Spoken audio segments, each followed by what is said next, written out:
Hello and welcome back to another video. We've just returned from holiday and the day after we returned, the ScrawlrBox dropped through the letterbox. So let's get into the August ScrawlrBox and see what's inside. It feels very weighty, it feels thick, like this doesn't have much give to it.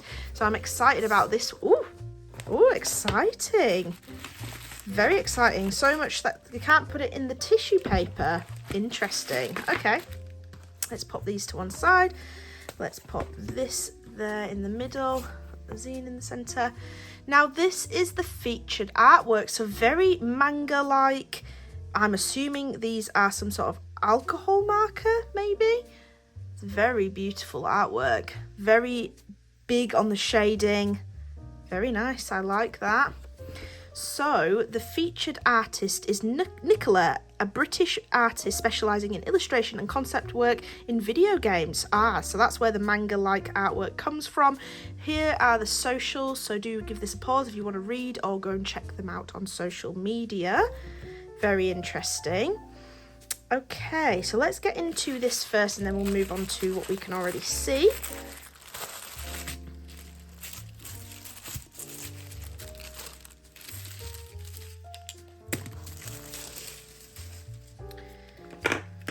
So the Scrawlr sticker is again a segment of the artwork. I do like it when they do that. So a very nice little snippet there. Very nice. We have a refresher, a pretty bog standard lemon flavour refresher. Always a good sweet, but I will put my rating up on the screen there. Sometimes the inside can be a little bit sour, so that's always my favourite. Then onto the supplies themselves, we have a Pigma Micron 02, so a fairly small size, which is very nice indeed. But a Pigma Micron is always a good pen. Is this in black? Yes, it's in black. So a nice little liner there for doing all your line work, which is very nice. We then have the bog standard Sakura jelly roll as well, the usual jelly roll that everyone uses, although there's been a lot of newer versions of the jelly rolls that seem to be perhaps a little bit better, but it's always a good bog standard supply to have when you're doing this style of artwork. Then we have two Derwent Artist pencils here. We have them in French grey, Venetian red, so two very different colours. I wonder why they've brought those in. I wonder if it'll tell us in the Scrawlr tips. And then the large supply here is these Colorista art markers by Spectrum Noir, exclusive to the ScrawlrBox. So this is an exclusive set to this, but these are indeed alcohol inks, so they blend really nice. We're looking to have a very smooth paper for them to go on. Very nice. We have a brush nib and a bullet nib on both of those sides. So we have the colours Moonlight, Tea Rose, Cocoa, Duck Blue, Heather, Juniper, Cranberry and Prussian Blue. Very nice. I'm excited to get into those and do some tests. And then the paper we have is some Paint Media Clairefontaine recycled paper, 250 GSM. It's showing that it's perfect for markers, but is it perfect for alcohol markers? I do wonder how much this is going to bleed through, but it's quite a thick paper, so hopefully it won't bleed through too much. Very, very nice. So let's have a look at the ScrawlrZen and see what it says about the supplies and the artist. So yes, we have the Colorista markers there. What does it say about these? Oh, so they've given us these two Derwent coloured pencils for layering and adding texture to the artwork. Very interesting. Very, very interesting. I'm interested to see how we can work with those. It's not something I usually see with manga artists. They usually stick with just the alcohol markers. But then again, I don't really look at manga very often, I must admit. So this is a little bit about the Scrawlr artist. I will read that after this segment. Then we have some Scrawlr tips, which as usual, if you're a regular here, you'll hear me say this all the time, but if you're new here, I will do some reading and a brief overview of these Scrawlr tips as we swatch out the supplies shortly. Again, some more tips there. We have behind the artwork and a little bit tips and tricks from the actual Scrawlr artists themselves. Then we have the Scrawlr Gallery, which is featured artworks from 2 months prior to this. So if you tag the Scrawlr Challenge in your hashtags, you potentially will get featured in the ScrawlrZens. So this was from the box where we received the Polychromos pencils and the Scrawlr Challenge was Squiggle Me This. Some beautiful artworks here. I can't actually remember what I did for this. Oh, I think I did a coloured pencil piece of Mabel. Yes, I did. A coloured pencil piece of Mabel, my Springer Spaniel. But there's some beautiful pieces here. I like these squiggly styles that I've got in here. Very good use of the Scrawlr challenge. Then we have the Scrawlr top 3. Oh, very different art styles there they've chosen. I like those. And then it gives you a little bit of an overview of those artists and some questions that they've asked them. Very, very good. Then we've got Scrawlr Inspo. So much beautiful artwork is constantly popping up. So this is if people are making artwork with the supplies months after the boxes have been released. Sometimes you can get featured here as well. Very nice. And then the Scrawlr Extra is Magic of Manga. So that's quite good, tying in the theme there. And then our Scrawlr challenge is Manga Maidens. This is going to be such a hard one for me.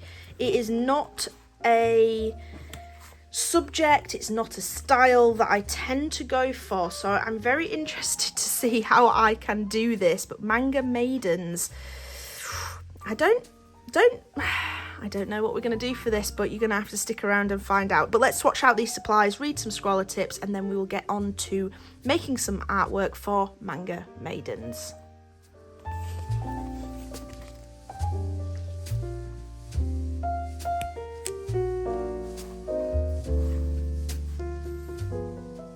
Alrighty then, so for the Scrawlr tips, we have quite a lot of good ones because we don't get alcohol markers very often in these boxes. It's got some really handy ones that I think are really useful.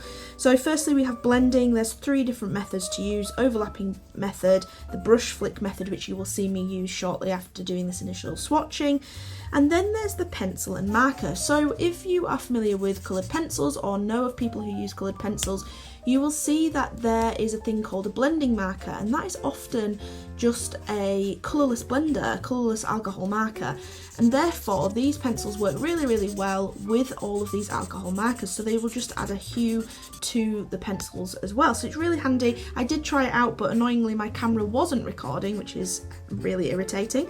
Then we have some supply know-hows, how you shade skin tones, not going in with black, using a deeper tone rather than, you know, everyone seems to default to black if you're new to this sort of supply, so that's quite good. There's layering, which is really good. With the best thing about alcohol markers is that you can layer obviously your different colours. They blend really well unless they're really stark difference in colours, but you can also layer up the same colour. As long as the layer beneath it is dry, you can go ahead and just layer up colour after colour of the same colour, and it will deepen and darken it every time you add to it, which is really, really cool. There's also some jelly roll tips, using it for subtle highlights, water droplets, final touches, and then there's a little bit about coloured pencils, not much, but it says add depth, layer over the coloured pencil to add depth, using the alcohol markers as a base, use your pencil to colour over the top of the areas you wish to add more depth to. Really, really nice. So one of the other tips is don't try and go in the same direction. Do not do what I'm doing currently here. I definitely went over in different directions, especially when you're trying to lay down a flat layer of colour. This is not something you should probably do. It's kind of a bad practice, but in the end I added so much colour that it did lay a bit flatter. But what I did find was with this very light peachy skin tone, it wasn't very juicy, and so I couldn't lay down flat colour quite as easily as some of the other colours, which was kind of annoying. But I decided to do for my Maidens, what's it called? What's the challenge called? If I could open this up. Manga Maidens. For my Manga Maidens, I decided to go to my trusty Howl's Moving Castle, which is probably one of my favourite mangas, and go to the film of adaptation and take some stills of Sophie and her crone counterpart in the film, and just merge them into one. I thought that was beautiful. I really like Sophie's character and the part that she plays, transitioning into the crone and then back to Sophie as a maiden. It's just really a beautiful film, and I love it, and it's probably one of my favourites, so that's what I decided to do for this. And I'm not gonna lie, it's not my usual style, so I did flat out copy some stills from the films. So the artwork style's not mine, but the colouring style is. I kind of differed a little bit from the stills, but I really enjoyed working with these. I've worked with alcohol markers a lot in the past. I have a drawer full of pro markers and Copic markers, and I used to work with them a hell of a lot, and I kind of miss working with them. I forgot how nice they are to just quickly lay down some colours and do some really quick colour shading and laying down of those. So I really enjoyed this, and I didn't find it all too bad doing the manga style at all, but like I say, it's definitely not my own creation, so I do feel like I've cheated a little bit, but I really enjoyed it. The one thing I thought about the supplies is the pen, what's it called? The Micron, the Pigma Micron. It's meant to be more, well, I don't actually know if it ever was a waterproof pen with alcohol markers, but basically you can't use it beneath the alcohol markers, you've got to use it on top, so that was something to note, hence why I'm filling all the colour in first, and then I go over the top with that. I did find the coloured pencils a little bit of an odd choice. It's a bit of a weird textural difference for manga art, but again, I'm not an expert on that, so I don't really know whether that's something that is incorporated in manga somewhat, but I did find it a bit of an odd choice compared to just having the alcohol markers. However, if you do use them, as I mentioned in the Scrawlr tips, where you use the alcohol markers to blend them, you would probably get a lay down of flatter colour, which is something I wish I had done when I applied the markers, the coloured pencils. This part where I'm adding shading, so I did the lay down of that peachy colour, and then I used the moonlight to add the shading before adding the grey coloured pencil on top, and I actually love it, especially with the Crone version.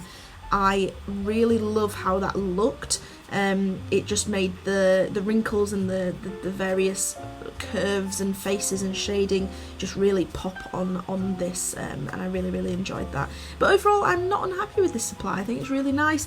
The Colorista markers are very nice to use actually. Like I say, better if they're juicier, you will get a flatter colour, but worked really nicely. I really liked them, and the jelly roll lived up to expectations. It laid down nice flat white colour, and there were a few areas where, especially with Sophie's eyes, they were a little bit larger than I would have liked, so I just went round and I covered up the brown a little bit and then added my black pen over the top, and it worked really well. So the supplies all work together very beautifully. It's a very well curated box, and I really enjoyed it. So I'm going to leave you to watch the artwork as I complete it, and the satisfying line work at the end is very lovely to watch, so do stick around for that, and I hope you enjoyed.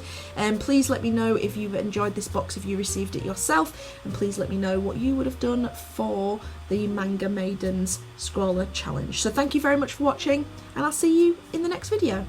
Goodbye.